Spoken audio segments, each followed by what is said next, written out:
মনে করেছি জেনারেল জিয়াউর রহমানের ছেলে তারেক রহমান 17 বছর ইংল্যান্ডে থেকে ভালো কিছু শিখেছে, কিন্তু প্রথম দিন তার বক্তব্য সুন্দর কথা ছিল, বলেছে আই হ্যাভ এ প্ল্যান।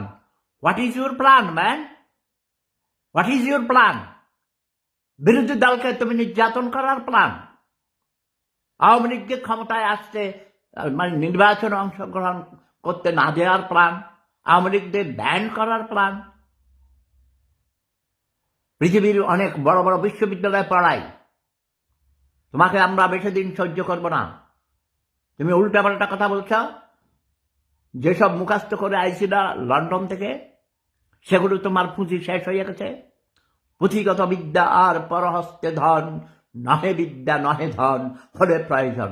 লন্ডনে তো লেখাপড়া করনি, মাস্তানি করেছ, টাকা শুধু চাঁদাবাজি কেমনে করতে হয় চক্রান্ত করেছ ডক্টর ইউনূস। আর লন্ডনে গিয়ে তোমাকে কান কথা বলে তোমার সাথে চুক্তি করেছে, তাকে কিসের সিকিউরিটি দিয়েছ? বাংলাদেশ থেকে ভাগিয়ে দাও। আর মিথ্যা কথা বলছো কেন? তুমি তোমার মন্ত্রীরা এটা মানুষকে বলো যে আমাদের তেল নেই, আমাদের এই সমস্যা।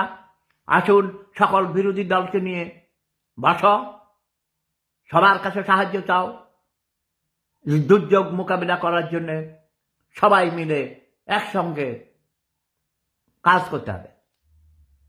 শেখ হাসিনা অনেক ভালো কাজ করেছেন। করোনা ভাইরাসের সময় গৃহবন্দী মানুষকে রেখেছে, ঘরে রেখে সেখানে খাদ্য পুছিয়ে দিয়েছে। ওই সময়ও দেশের অর্থনীতির প্রতিটি নিয়ামক ঊর্ধ্বগতি ছিল, আপওয়ার্ড ট্রেন্ড ছিল। তুমি 2 মাসে শুনেছি হাজার হাজার কোটি টাকা ব্যাংক থেকে ঋণ করেছ।